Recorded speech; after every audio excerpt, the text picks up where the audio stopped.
লতিফায়ে খফি। শুকনতার অভিজ্ঞান লাভ করার ইন্দ্রিয়কে খফি বলা হয়। এখানে রহস্যময় জিকিরের অতীত হয়।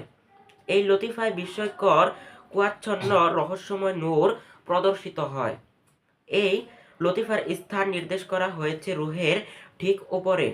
এটা আলমে আমরের লতিফা। এই লতিফার মূল হলো আরশ, আর এর মূল হলো মহান আল্লাহর সিফাতের সলবিয়া। এ কায়েম এ মাকামে কোনো সালিক উন্নীত হলে বুঝতে পারে যে আল্লাহ পাক অব্যয়, অক্ষয়, চিরস্থায়ী, অপরিবর্তনশীল ইত্যাদি।